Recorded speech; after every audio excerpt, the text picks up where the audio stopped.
윤석열 대통령이 노동, 교육, 연금 3대 개혁에 속도를 내고 있습니다.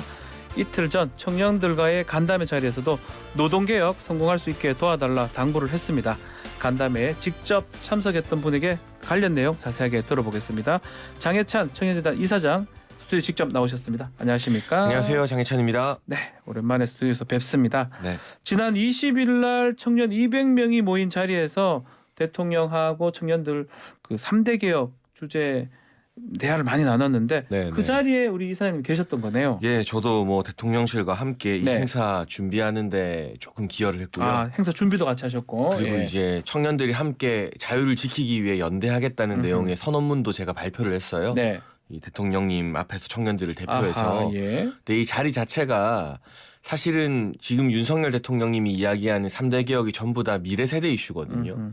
노동개혁, 교육개혁, 연금개혁 그렇죠. 예. 이거 안 하면 가장 피해를 보는 세대가 바로 청년 세대고 우리 청년들. 또 예. 저희보다 더 어린 미래 세대입니다. 그래서 청년들이 이걸 바라봐보는 제3자가 아니라 당사자적 입장에서 국민들을 설득하고 이 개혁의 필요성을 좀 호소하겠다. 네. 이런 결의를 다지는 그런 자리였다고 설명을 드리고 싶습니다. 혹시 대통령께서 특별한 당부를 한 바가 있습니까? 그러니까 이제 노동개혁의 필요성에 대해서 아. 굉장히 구체적으로 말씀을 해주셨고요. 예. 그리고 무엇보다 행사 말미에 이런 행사 좀 일찍 할 걸 그랬다라고 아. 하시면서 진작에 할 걸 이렇게 말씀하셨다고요? 종종 좀 자주 네. 뭐 참석하는 청년 구성원들은 바뀌더라도 아하. 이런 식의 청년들과 격의 없이 대화하는 자리를 더 많이 만들겠다라는 당부의 말씀도 해주셨습니다. 지금 그 말씀인데 우리 인수위 당시 때 청년 소통 TF 단장도 우리 이사장님 맡으셨는데 네. 그럼에도 불구하고 젊은 층하고 이렇게 그렇게 소통 안 했다는 얘기도 있고 어떻게 그 가서는 소통하는 모습 좀 근데 보였던가요? 저는 인수위 때도 그렇지만 예. 보여주기보다는 결과로 정치는 이야기를 해야 된다고 생각을 하는데요. 네. 역대 정부 최초로 상위 20대 국정과제에 청년이 단독 포함이 되었고요. 아하. 그리고 2030 인수위 실무위원을 20명이나 뽑았었거든요. 아, 지금도 인수위원으로 인수위 예. 실무위원으로 실무위원으로 그러니까 일하는 예. 자리고요. 예, 예. 그리고 지금도 정부 부처의 청년 보좌역 등 제도가 이제 출범되어서 출근 중이고 네. 그러니까 보여주기 식으로 뭐 20대 30대 상징적인 한 명 막 높은 자리에 띄우고 이런 것이 아니라 폭넓게 이 젊은 사람들을 위한 국정 과제라던가 그 나이에 맞는 어떤 새로운 직급을 만들어서 일할 수 있는 기회를 준다던가 하는 측면은 어느 정부보다 앞서가고 있기 때문에 네. 이게 좀 느리지만 천천히 알려지면서 인정을 받을 거라고 생각합니다. 그렇지만 이제 야당에서는 정부의 우호적인 사람들만 불러서 간담회 한 거 아니냐 이렇게 비판을 하더라고요.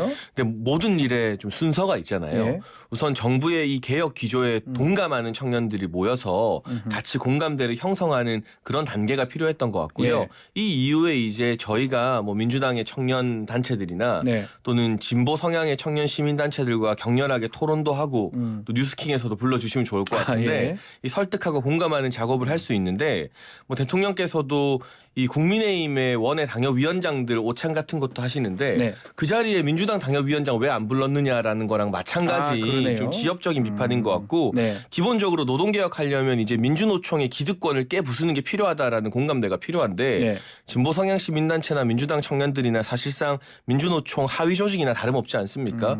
그런 사람들 불러서 당신들 깨부수겠다라고 하는 게 좀 앞뒤가 안 맞기 때문에 네. 뭐 모든 일에는 순서가 있고 앞으로 이 민노총 성향의 청년들이나 민주당 청년들이 저를 부르면 제가 마다하지 않고 달려가서 토론하고 설득하겠습니다. 그 부분이긴 하거든요. 윤석열 대통령 어제 비상경제 민생회의에서도 노조 부패 척결, 노사 법치주의 확립 좀 강한 메시지가 나왔는데 노조가 지금 어쩌면 좀 타겟이 됐다 이렇게 봐도 되는 건가요? 이제 바꿔야죠. 네. 사실은 이 재벌의 소수 기득권을 혁파하는 것만큼이나 네. 이 상위 10% 정규직 대기업 정규직들의 이익만을 대변하는 노조의 기득권도 바꿔야 되는 것이고 네. 요즘 이제 회계 투명성 이야기를 많이 하는데요. 많이 나오고 있어요. 제가 일본, 영국, 미국 사례 찾아보니까 대부분 외부의 이제 공인된 회계사로부터 감사를 받거나 또는 영국이나 일본, 그 미국 같은 경우는 정기적으로 정부에 감사 자료를 제출하고 보고하도록 되어 있습니다. 네.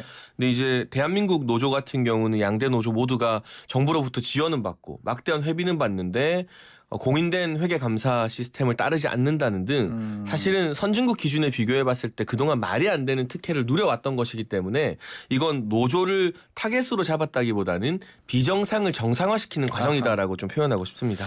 자, 국민의힘 또 정부에서 노동개혁 좀 말을 많이 하고 있는데 야당하고 노동계에서는 반노조, 반노동 정책 이렇게 계속 비판을 하고 있습니다.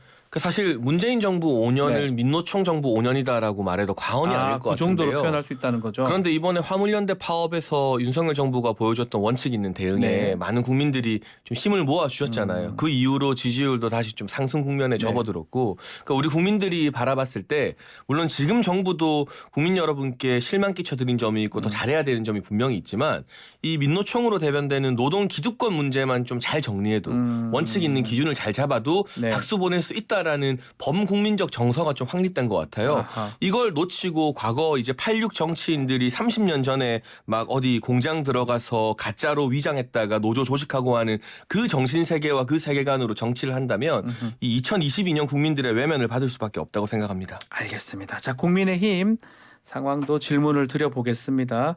전당대회 룰 바꿨어요.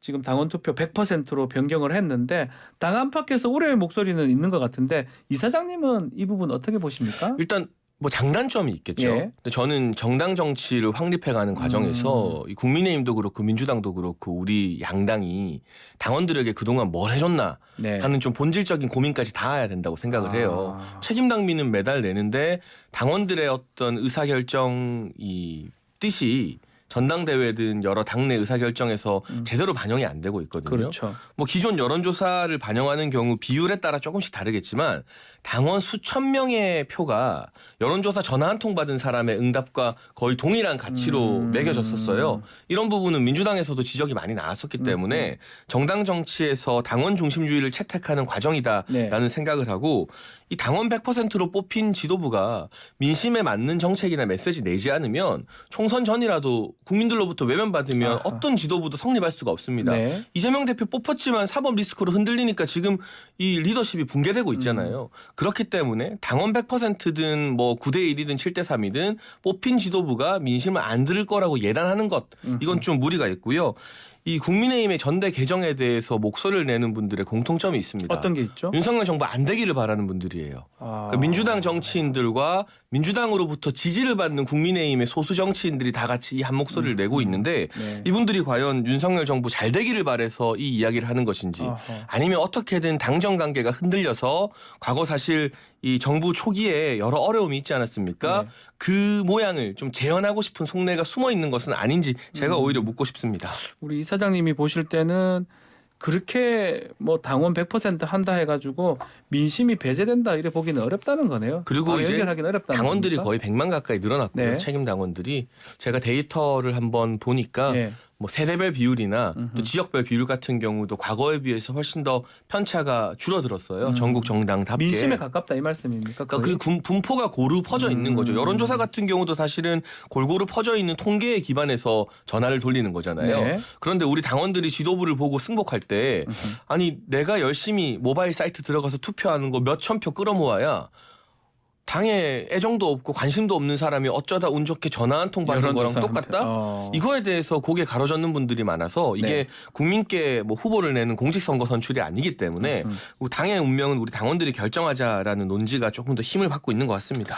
자, 특히 이제 유승민 전 의원 강하게 반발하고 있습니다. 대통령이 오더내린 거 아니냐. 그리고 윤핵관들이 폭거 저지르고 있다.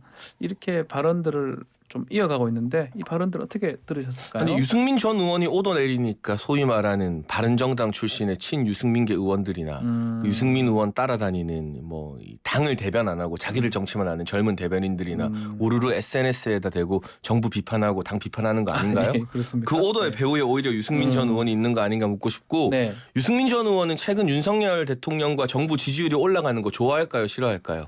저는 싫어한다는데 그렇습니까? 네, 오늘 나온 출연료를 걸 수도 있습니다. 예. 근데 많지는 않습니다. 출연료. 이런 의혹을 많은 네. 당원과 국민들이 하고 있거든요. 여당 정치인이 여당이 안정화되고 대통령 국정 지지율이 올라가는 걸 싫어하고 대통령과 정부가 흔들려야만 자기 살 길이 생기는 것처럼 행동한다. 바로 이런 인식을 받기 때문에 유승민 전 의원이 이 당에서 20년 정치를 하고도 우리 당원들을 무서워하는 것이 아닌가.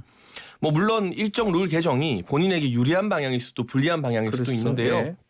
유불리를 떠나서 선수가 되겠다면 룰에 대해서는 왈가왈부 안 하는 게 스포츠맨십인 거잖아요. 네. 저는 아니 20년 동안 이 당에서 대체 정치를 어떻게 하셨길래 아하. 당원들 늘어나는 게 본인에게 불리하다고 생각하고 이렇게 무서워하시는지 그 부분이 참 스스로 부끄러워해야 할 일이 아닌가 싶어요. 한편은 그런 얘기는 있어요. 대통령께서 사적인 자리에서 당원 100% 언급했다. 이 보도 이후에 좀 수련도 없이 좀 급하게 룰이 바뀐 거 아니냐 이런 얘기는 어떻게 보십니까? 근데 당 지도부도 그렇고 네. 대부분의 당협위원장들이 네. 현장에서 당원들 다 만나는 사람들이잖아요. 아하. 저희가 이제 뭐 누구처럼 SNS만 하고 거기서 정치하는 건 아니거든요. 누구처럼이냐면 뭐 이준석 그건 대표 말씀하시는 이제 건가요? 여러분의 상상에 맡기겠습니다. 예, 알겠습니다. 자기 온라인 팬덤만 불러서 만나는 게 아니라 당원 협의회 연수나 교육하면요 정말 다양한 성향을 가진 당원들이 다 와요. 우리가 뭐 특정 온라인 사이트를 통해서 사람들 모으고 이러는 게 아니니까. 네.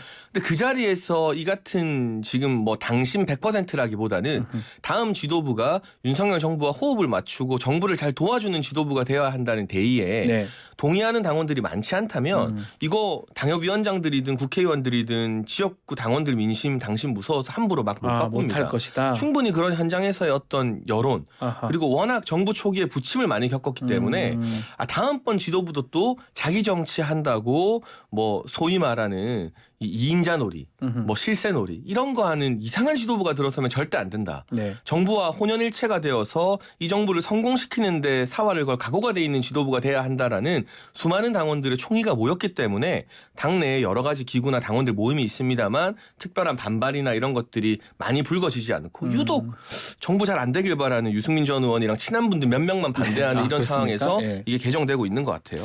자, 지금 좀 전에 뭐 SNS 얘기를 했는데 SNS를 자주 하는 우리 이준석 전 대표. 아 저도 자주 해요. 예, 저도 같이 자주 뭐 하는데 하는데 그것만 의지해서 뭐 거기서 나한테 댓글 달아주는 분들만 민심인 것처럼 생각하면 안 된다는 거죠. 우리 이준석 대표 SNS도 뭐 또 글을 쓰기도 했는데 저희 최근에 조수진 의원하고 인터뷰를 했는데 이번에 룰 개정 관련해서 이준석 대표 휴증이 좀 있다 이렇게 얘기를 했어요. 그 휴증 때문에 이렇게 룰을 바꾼 측면도 있다라고 말씀을 하셨는데 그 부분도 좀 공감을 하십니까? 아니 저는 이번에 당원 개정 네. 같은 경우는 기본적으로 정당 정치의 어떤 본질에 대해서 다시 고민하는 과정 때문이라고 생각을 하고요. 다만 이 현장에서 저도 요즘 당원 교육 많이 다니는데 같이 예. 만나는 당원분들이 다음 지도부 정말 잘 돼야 된다.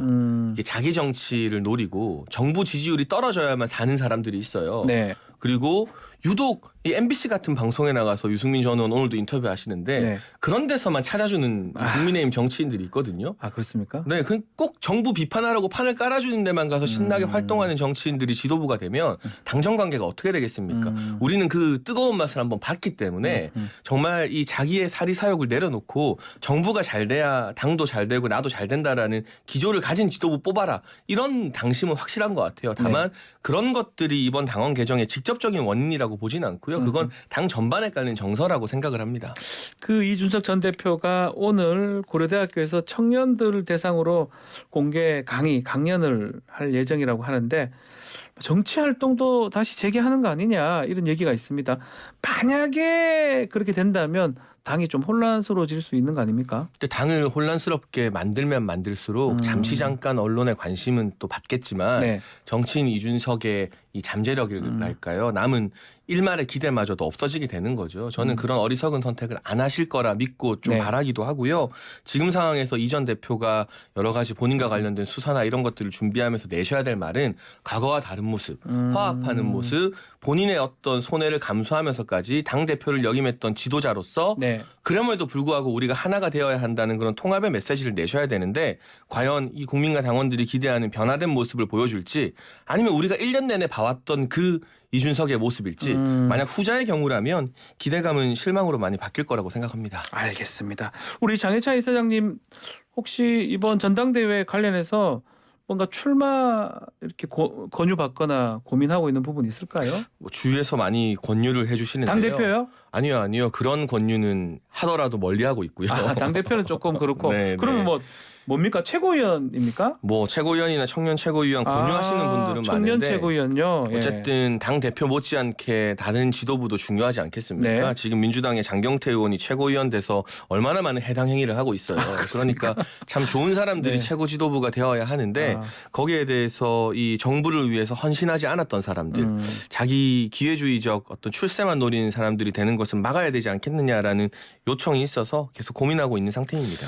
이 몇몇 기사들을 보면 우리 이사장님은 친윤계 후보군으로 뽑히기도 합니다. 친윤계가 맞아요? 그러니까 윤석열 대통령께서 예. 사실 정치 행보 시작하실 때 영광스럽게도 제일 먼저 어떻게 네. 만났거나 제가 접했던 먼저 공개되면서 뭐 1호 참모라는 과분한 칭호도 받았으니까 예. 그걸 부정할 수 없고요. 기본적으로 국민의힘 정치인이라면 윤석열 정부가 잘 되어야 국민의힘도 잘 되고 우리의 정치적 미래도 열린다는 그러한 이 기조에 입각해서 정치를 해야 되는 것이지 정부가 안 될 때 내가 뭔가 더 튈 수 있지 않을까? 나중에 나의 살 길도 또 찾는 그런 뭐 교토 삼굴이라고 하죠. 네. 다른 구멍도 파놓아야 되는 건 아닐까? 이런 계산적이고 기회주의적인 생각으로 정치를 한다면 저희 당원들이 그런 사람들에게 많이 대였기 때문에요. 그 생각하는 대로 잘 안 풀릴 거다라는 말씀을 드리고 싶어요. 혹시 다음 총선까지도 좀 생각하고 계시는 겁니까? 그건 지역구 주민들이 부르면 나가주시는 거죠. 어느 지역이라고 말씀하실 수 있습니까? 아니면 아직은 좀 아니 저는 이제 부산 사람이니까 부산이니까. 당연히 고향을 위해서 봉사하고 싶고요. 다만 네. 그걸 제가 나가고 싶다, 나가겠다 해서 나가시는 건 아닌 것 같더라고요. 정치는. 네. 부산의 고향에 가서 정치를 또 총선을 할 의향도 있다 이 말씀이네요. 불러주신다면요. 알겠습니다. 자 오늘 인터뷰 여기서 마무리하겠습니다. 자주 좀 나와주십시오. 저는 부르면 바로 나옵니다. 어제도 불러주셔서 바로 한다고 했습니다. 너무너무 감사드립니다. 묻지도 따지지도 않고. 네, 알겠습니다. 자 인터뷰 마무리하겠습니다. 장혜찬 청년재단 이사장과 함께했습니다. 감사합니다. 감사합니다.